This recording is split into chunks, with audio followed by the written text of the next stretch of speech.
Hello, everyone, and welcome to the Gateway Spotlight, where we highlight the people, ideas, and programs that are reshaping international higher education. I'm your host, Brooke Roberts. I'm the Vice President for Marketing and Global Engagement at VIA, the leading modern software solution powering university global operations. Today, we're exploring how community-engaged, place-based learning transforms education abroad, and how Belize, with its rich culture, vibrant communities, and incredible ecosystems, serves as a powerful living classroom. And today we have two incredible leaders doing this work on the ground. First, we have Rondine Petroff. She's the founder and CEO of Toucan Education Programs, with over 20 years of experience in education abroad and 18 combined years in hospitality, higher ed, and nonprofit leadership in Belize. She's built a social education abroad business model that blends academic rigor with immersive community-based learning. And we also have her partner in crime, Dr. Rebecca Friedel-Juan, Academic Director of Toucan and Director of the Heritage Education Network in Belize. Rebecca brings deep expertise in archaeology, community engagement, and higher ed, and has led educational outreach across both Belize and the United States. Welcome, Rondine and Rebecca. So let's go ahead and get started. And I'm going to kind of start with Rebecca here, and I want to kind of have us all operating from the same framework or definition of what exactly is place-based learning. So what does it mean for you all in the context that you deploy it in your programs? All right. So first of all, thank you so much for having us here. This is a wonderful opportunity to talk about something that's very near and dear to both Ms. Rondine's hearts and mine. And I will say that I think that place-based learning is something that's very inherent in the disciplines that I am coming from, anthropology and archaeology. When your research and your interests are really tied to a place, you then become very invested in it and you become a part of that community usually. And if you don't, then that's very unfortunate because you spend so much time in that community, right? And so for me, it's about when you go to a place and you're interested in that place, actually engaging with the community and making friends and seeing the impact that both your work and you and your colleagues on the local community, but also how the community impacts you. It's very much a reciprocal approach to learning, right? Sometimes in study abroad, we hear that people go and they don't really interact with folks. I feel like the approach that Toucan is taking and place-based learning takes really gets students engaged with people, and all of the feedback that we get from the students that do run in the programs that we have, that's sort of the main takeaway that really impacts them, that they point to, right? That they get to speak with and make friends with the local people. Mm-hmm. So yeah, so it sounds like it's like a very intentional way of making sure there's those academic and cultural interventions as a critical part of the programmatic experience. You don't just sort of yeah, hope and pray that they go out there and meet someone cool and have a cool conversation. You actually facilitate a real structured place for that to happen and hopefully yeah, blossom from absolutely. there. Yeah, cool. And I So think that you made a good point there when you said both academic and sort of lay community, right? Because the students can learn from both mhm. perspectives. Right, exactly. Yeah. Well, Rondine, I want to come over to you. So, obviously, now that we have this bigger understanding of place-based learning, you specifically decided to focus on Belize as this learning environment. And so, I'm curious, one, why Belize? Why did you think it was a perfect place for this? What's your attachment and connection to this community? And also, I'd love to hear some examples of how specifically you've incorporated Belize, writ large as a culture, a place, a political system, all the things as part of the programs you've designed. Yes, Brooke, thank you so much. I want to also thank the audience for their time. I want to thank you and all the colleagues at Gateway that made this possible. Thank you, Dr. Friedel Juan, for joining us and everyone else on the call. Belize, we could start with why Belize? Well, Belize is my home. I was born, I've lived here all my life. Belize is a young developing nation. So this presents quite a bit of learning opportunities for students to be engaged through development initiatives.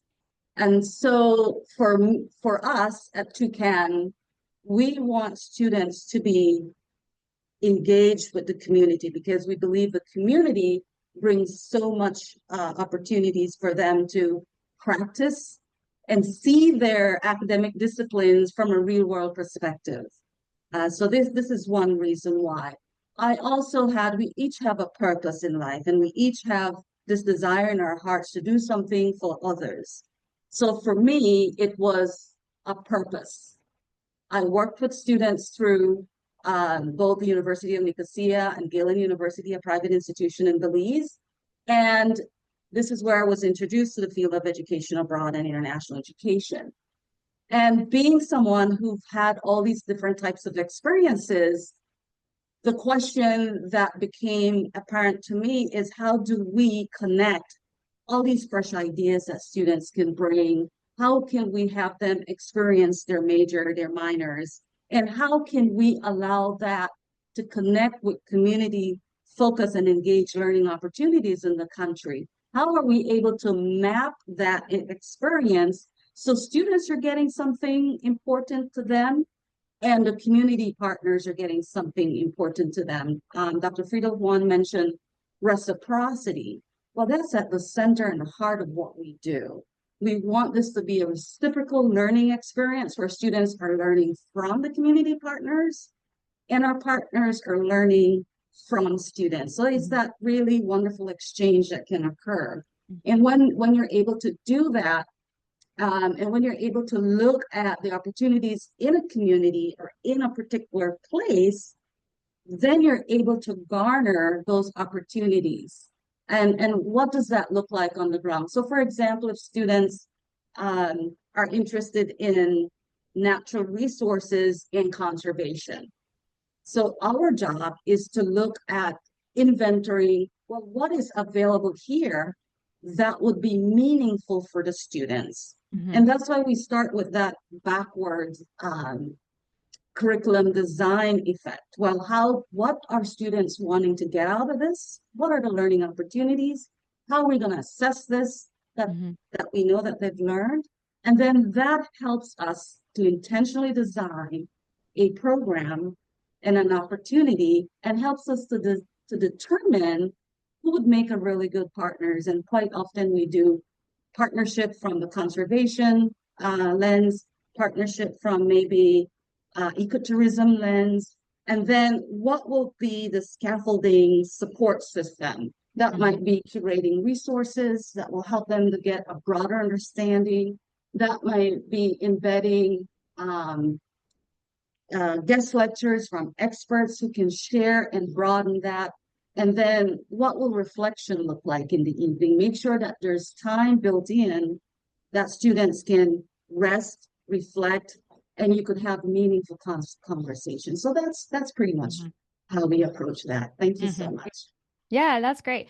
Randy, we've talked, we've known each other for many years, and I don't know if I ever told you this, but one of my first programs that I led abroad as a faculty member essentially was to Belize actually, and it was a very cool experience. Obviously because, well, for many reasons, of course, but what I found so interesting about it is I had like my broader family. I'd never been to Belize, and my broader family had been to Belize, and they're not travelers, but they'd always gone in the context of like a cruise port.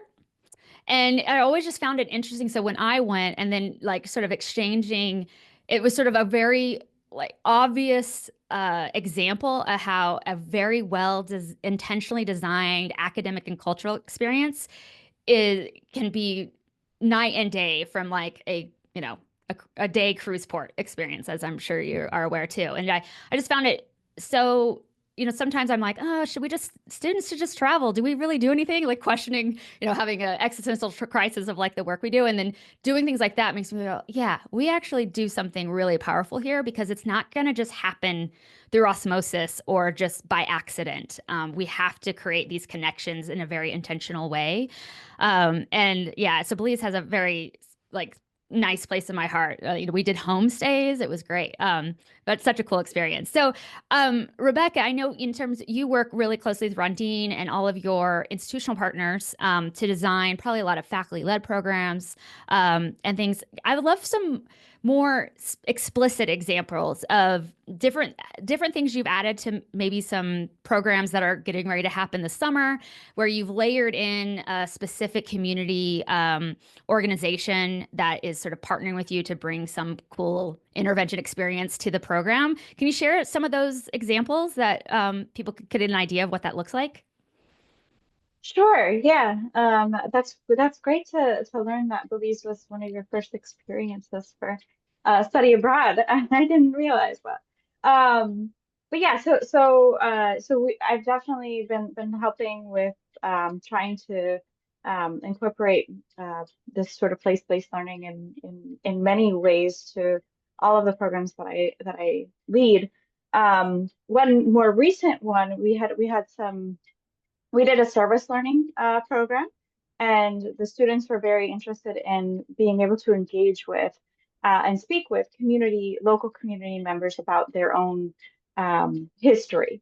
So what we did there was we collaborated with the local House of Culture, and the students were able to engage with and interview elders from the community and get that sort of local perspective, and it was something that obviously I'm interested in, but it was really nice to see that the students were interested in it and be able to really like hone in on that, and incorporate it into the program design. Um, and of course, when we learned that that's what they wanted to focus on for their service learning project, I took an initiative to sort of incorporate more history focused readings, academic readings, so that the students were able to get more out of the program that really would interest them, right? So I suppose that's one of the best examples I can think of. Great, great. Rondine, I know you've been doing this for years and designing a lot of these programs. Is there another one that sticks out for you as sort of something especially you're very proud of? Yes, thank you. Well, I want to just build on what Dr. Friedel-Juan was sharing. Quite often, students, after an experience, and I know this happens in any country that they go to, students quite often will say, now I know what I want to do. I think it's one of the reasons why we love this field, because you're contributing to the next generation. In terms of partnerships and what that looks like when we're designing these programs, it's to really look at what are the needs of the partners, and how can we take that needs of partners and connect it to what students want to learn and get out of the program. And so those are some of the things that we do. And what does that look like on the ground is that maybe we'll dedicate at least 4 hours a day. So students are working with a particular community partner in whatever discipline in that area. And if we're looking at faculty directed programs, so I could speak specifically about that since that is a growing area for education abroad. So for example, we would get programs in health. And so if we're doing something in health, I could speak to specifically one in public health. They wanted to focus on health education. Well, that's a huge need in our communities. And so where do we start with that? If we want, we look at what are the priorities for the health and wellness in Belize. And if it has something to do with diet, then when we speak to the schools, well, would a health fair be meaningful to you and your students and their families? And so we would develop that, and we would work with the Ministry of Health, a health educator, and say what topics. Then we would speak to the school, and what topics would you want these people to talk about? Then we take that back to our educators, and then the students get to design information and share that in the health fair. But what we do is not only have the students there, we will take that opportunity to invite maybe it's a rural community and they don't have other health resources that go there regularly. So it's a perfect opportunity for us to bring in the organization that deals with eye health, organization that deals with blood pressure and communicable, non-communicable diseases. Maybe there are elderlies in the community. So you invite community partners who are dealing with health, elderly outreach, and then you really make it a meaningful health service. The students get to see all these different health sectors, and then they're able to have discussions and learn, and then there's this cross-cultural experience that occurs. And it's just, for us, that is just part of what we do, and we just enjoy doing it. But it's the outcome at the end. How does this serve students? And quite often they'll say, well, I didn't understand that, and that helps me to understand maybe if I work in this field. Or sometimes they'll find, well, I was doing this field, but because I had this particular experience, I think this is what I want to pursue. So you're also helping them to determine what career they want to pursue. And quite often we have students say, because of this experience, I want to work in international development. I want to do this particular thing. We've had students last year who came in agriculture, and that just spurred a couple of students to want to do international agriculture in other countries. And so, Brooke, this is what makes us, this is what lights the fire in our hearts and want us to serve.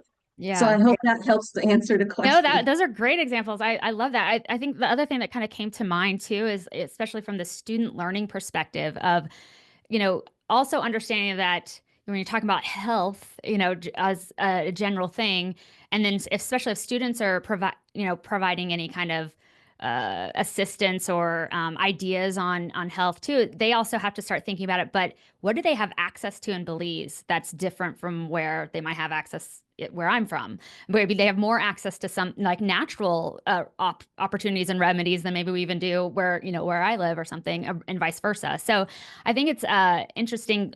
All those opportunities students have to engage with like a subject matter area, and then have to kind of go, hey, this is a little different than what I've seen or understood from back home, and why? What are the economic implications? What are the political, things that are influencing what's happening in this province or in this region of Belize? Things like that. I think that I love that because it gives them something to hold on to, of like a lens to see the culture through. So health in this case, and then to start asking those deeper questions. Because I think when you just go in blind for students, you're just like, go learn culture. Like, what does that even mean? You have to give students a little bit of guidance and a framework and a perspective to go in with that. Then they can ask questions and kind of question, throughout their program. I also wanted to sort of parlay this into how important the community connection is for place-based learning, immersive learning like this. And I guess they're kind of two-part question, and Rondine, I'll throw this to you, and Rebecca, I'd love to hear your thoughts too.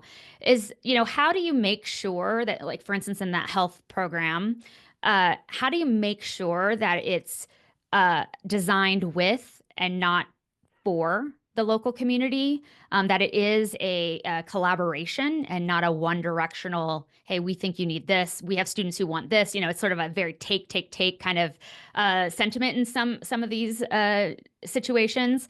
How do you make sure that you're building that trust and making sure that it is reciprocal?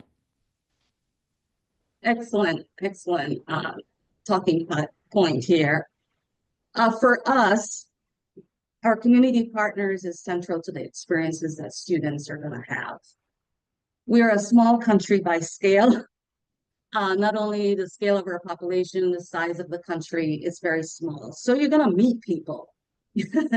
And people here, from a cultural perspective, want you to sit down in front of them and have a conversation. Sometimes we'll do things virtually, but quite often you have to go meet them at their place and have that conversation.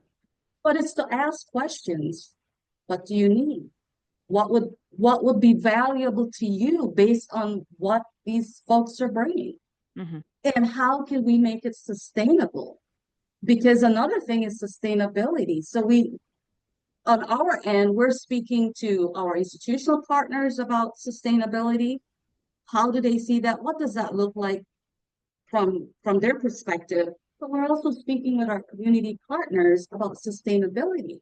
So, for example, if you're in health and you're doing health education, you must understand our that our parameters for health won't look the same as it does in the United States.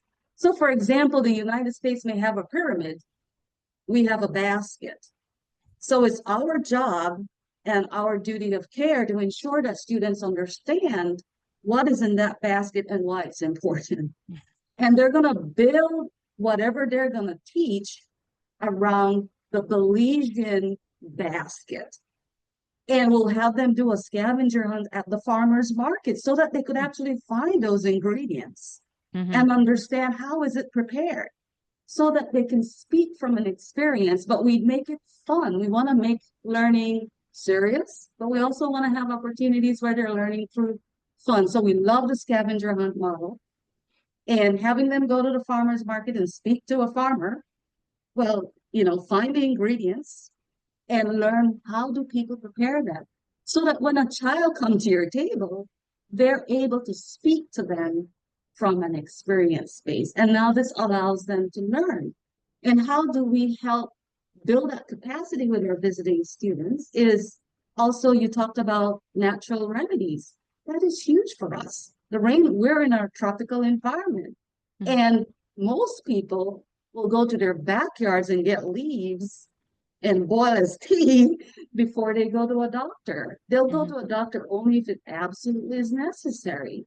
So it's to understand, it's to help students understand how healthcare is administered, what people will do, and also helping them understand the cultural nuances, how people approach health. And so we'll have them do a medicinal farm visit. What is medicinal medicine? So that they could understand and learn from the experts. So all of these things help to give students the capacity to understand and to come from the lens of our community partners. It requires transparency. So we can go back, we gather the information from the partners, we go back to our institutional partners and say, this is what they want. Does this work for you? How can you have your students learn from this experience? If we want to build capacity, maybe faculty directors can work with, if we're working with schools, work with teachers and maybe facilitate something that helps build their capacity to be able to carry forward this in their community. So this is what we're all about. How can we build a capacity? We know our system's good, so if we're working with teachers, well, if teachers are going to get professional development, how can they benefit from the Ministry of Education and get this count towards their professional development? So we'll engage that body of in-country Ministry of Education. We have people coming in, they want to do professional development. How can the teachers be recognized for their time and their effort? So it comes. So we're looking at, as a locally based organization that knows the country very well, coupled with the fact of how we want our programs to be designed. We want them to be purposeful, intentional, to meet the learning outcomes in communities. So we look at all of those areas, and then it's just to have discussions around them and see how we can meet and be meaningful to both parties. So that's our approach. That's great. Thank you. I just want to remind everyone who is here tuning in, we will take questions, have a Q&A in about 2 or 3 minutes here. So please add them to either the chat or the Q&A area. We'd love to hear your thoughts if you have just commentary to add, or if you have some questions for Rebecca or Rundine as well. Rebecca, I wanted to, I kind of want to move on because we don't have a ton of time left, but I want to switch gears a little bit and talk more about the academic development, the curriculum development, the academic integrity component of when you're designing these programs. And I don't think this is a unique, challenge, if you will, for programs in Belize. But I think, when you think about like going to the market, like you said, a health fair kind of integration of some kind, going to a medicinal medicine clinic of some kind, these types of things that, you want to incorporate into a program, how do you then align and make sure that the university demands or needs for the academic credibility side are maintained, but also still making it a place-based learning? They're not just sitting in a classroom, listening to a lecture. Yeah, absolutely. So for me, I think it was sort of intuitive again because of the fields I'm coming from, right? Anthropology and archaeology, that everything relates to culture. And so somehow in my networking experience, I have been very fortunate to meet so many great academics doing such diverse things, even within such a small country as Belize, right? So usually when I'm thinking about a topic, somebody or some community organization, some individual, or even like a co-op, for example, or there's just so many things that go on, I guess, in my brain that then make the connection so that the student can engage with that local partner. But what can the local partner gain from helping the students, right? Which is something that we've been talking about quite a lot. And so I think that maintaining that sort of network of both community members, but also academic um, individuals who are sort of focused on different topics is really essential when to sort of balance that academic and real world experience, right? Um, and and I've been very fortunate, again, like I said, to be able to have this network and be able to engage with so many different people. And I will say that I established an NGO that has facilitated that sort of diverse network, right? By being a part of that NGO, then we create this broader community that then maintains that network for me so that I'm accessible, they're accessible to me, and I sort of keep up with that academic world and real world experience community. Okay, thank you. I don't know, Rondine, if you wanted to add a little bit here about how, your process works when you're, either a faculty member, comes to you and say, I have this crazy idea. How do you work with them to sort of design especially the academic side of the experience? Thank you, Brooke. We start with what are the learning outcomes Mm-hmm. and how will they assess them?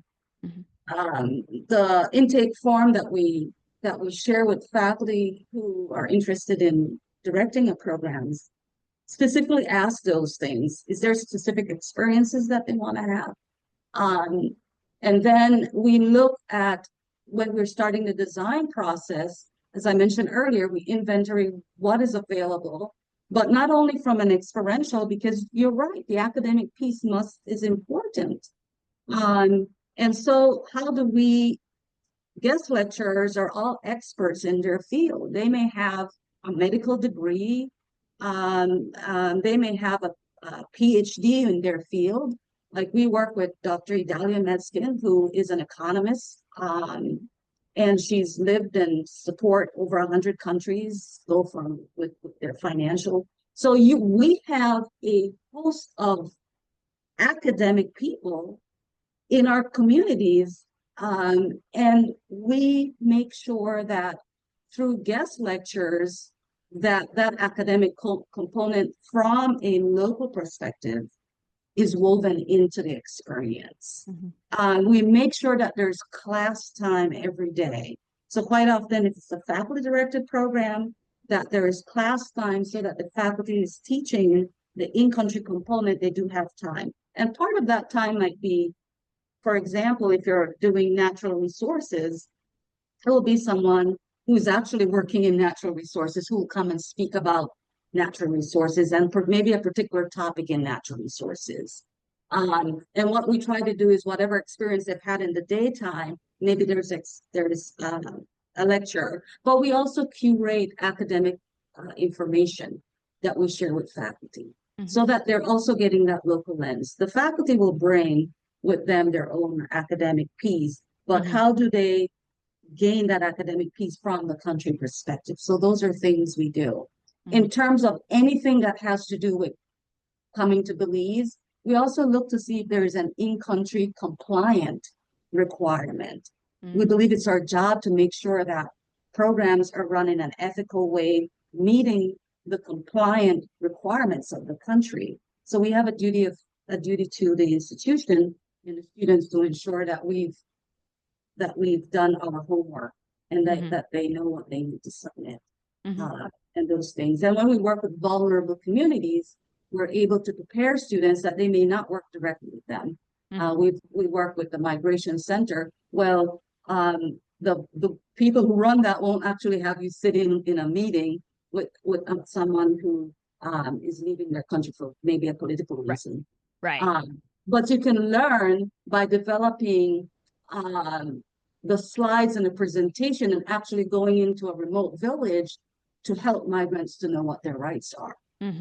So those are some of the things that students are engaged in, and that's how we approach it. So I hope that answers your question. Yeah, I think so. It's a movable feast. I mean, every academic field is very different, and so they're all going to need a different approach. I mean, that's, faculty-led programs are definitely a bespoke model by design, and so that makes a lot of sense. I wanted to get some of the questions from the audience in here as well.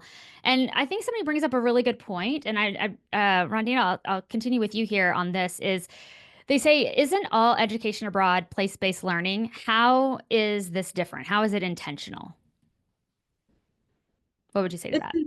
Yeah, it's intentional because we want to ensure that the learning outcomes are met, that the faculty outlines.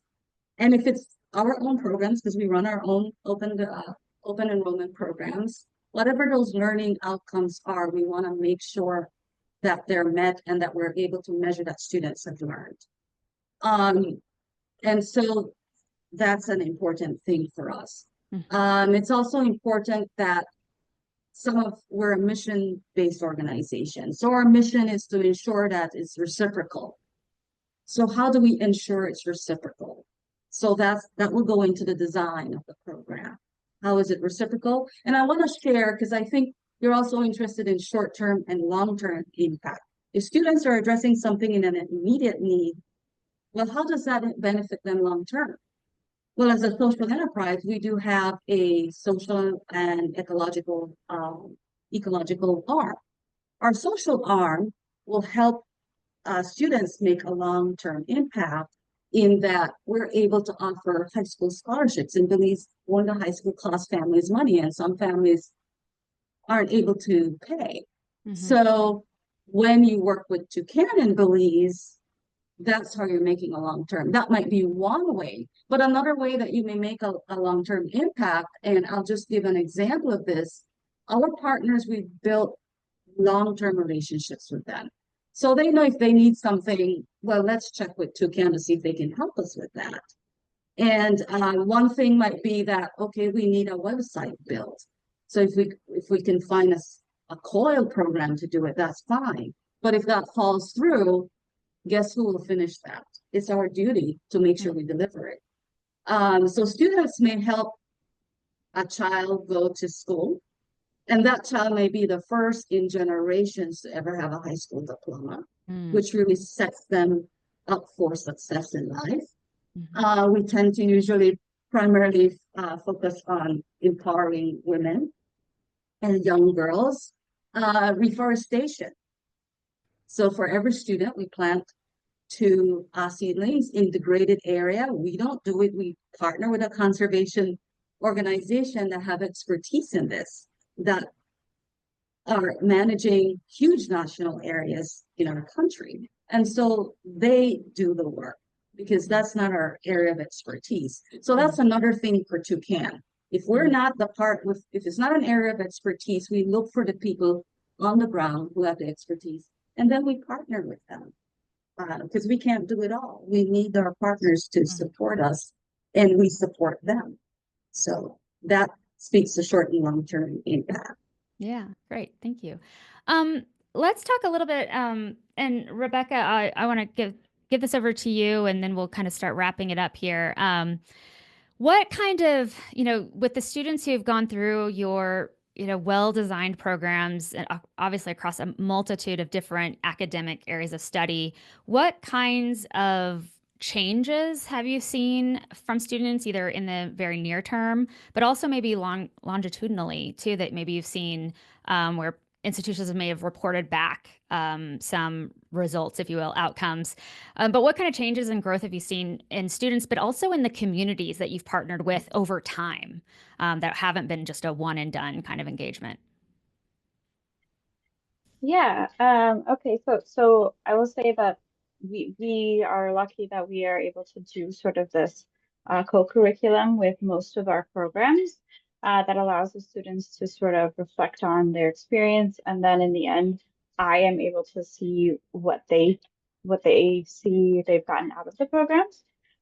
So the majority of those students that feel the most impact has the biggest thing that impacts them is their ability to interact with the local communities and local individuals.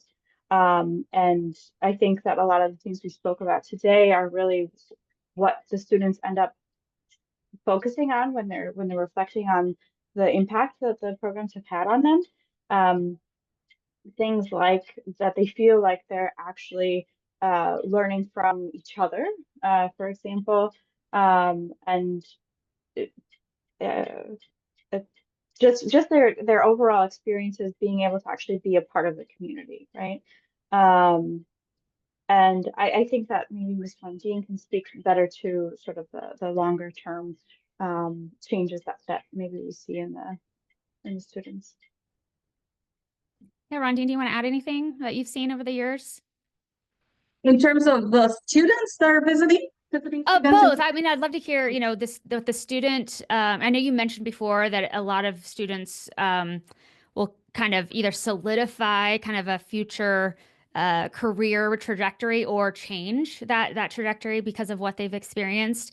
But I'm curious if there's been anything else that's been specific that you've seen in students, but also the community organizations and communities you worked with over the years.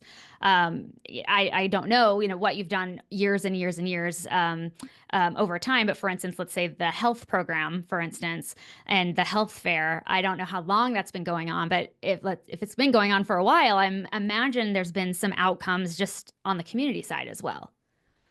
Yes, for health outreach that we work in, we've seen that students, young people, make better choices. I mean, once you empower people with education in terms of what is healthy, the product might be right there, but they're more open to having more of the diversity in that basket. Um, Teachers are also empowered to be able to continue teaching, because of course every year you have a new group of students in.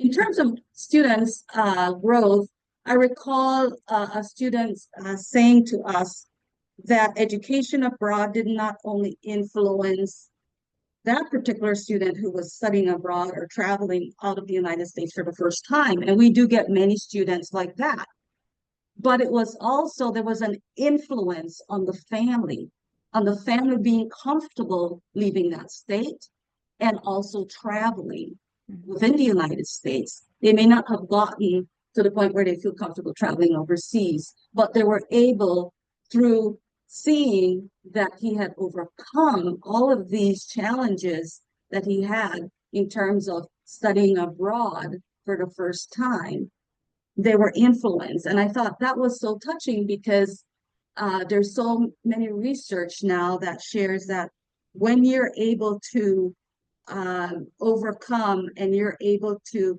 build yourself, that other people notice around you, and it gives them permission as well to grow and to expand.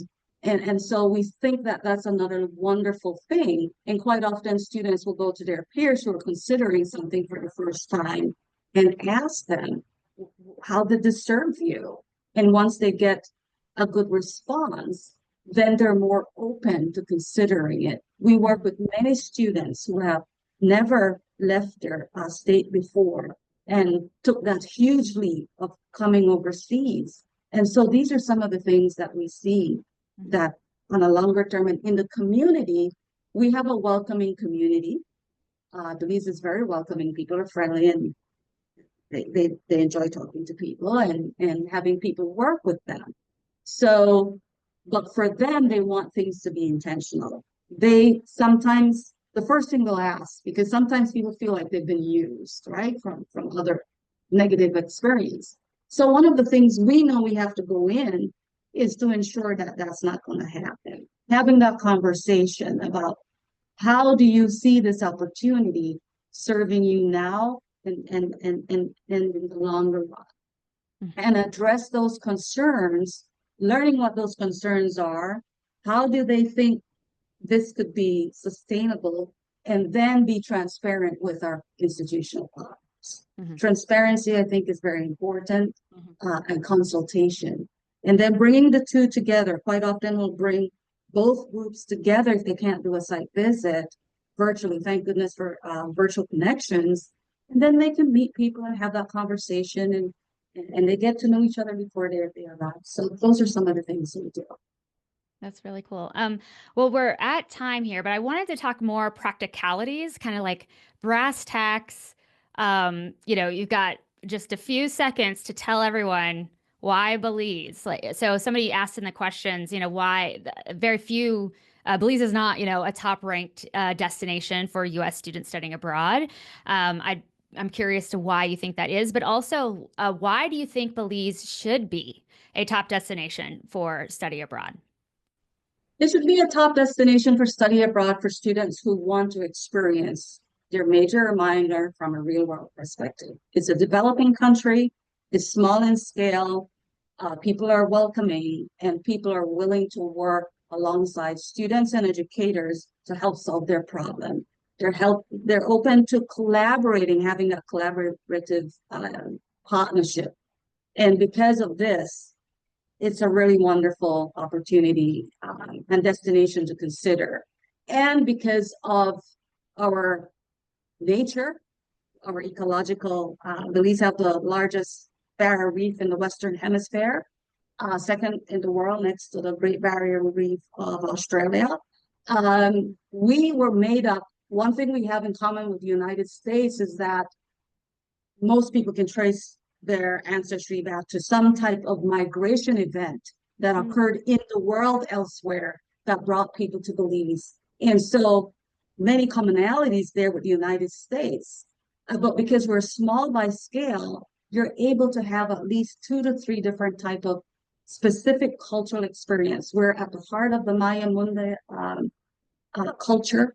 So we have the ancient Maya history, but we have Maya people. We have 3 distinct Mayas living here. We have 2 African diaspora, and we have 1 foot in Central America, 1 foot in the Caribbean. So Caribbean and Central American experiences are right in Belize.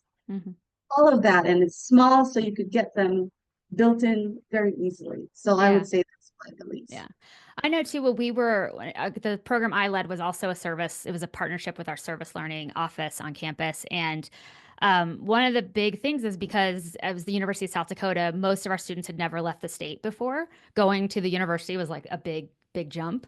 And so when we were looking at destinations for this program, that Belize was high on our list for a lot of much more logistical but practical reasons, but also if you get to the heart of them, it made it much more accessible to a much broader swath of our student population. So the distance, being to be able to travel literally same time zone or similar time zone, the cost, even comparing it to going and doing almost the same exact quote unquote thing in Costa Rica was dramatically less expensive.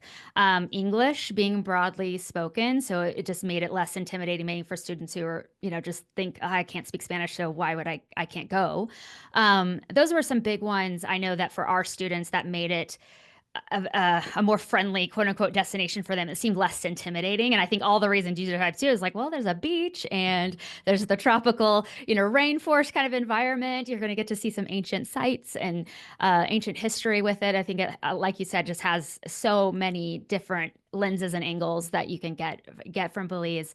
And I thank you both so much for doing this. I don't want to ignore Michael's question. He asked a very direct question that I think you could probably answer relatively quickly. Sorry, Michael, I just saw this.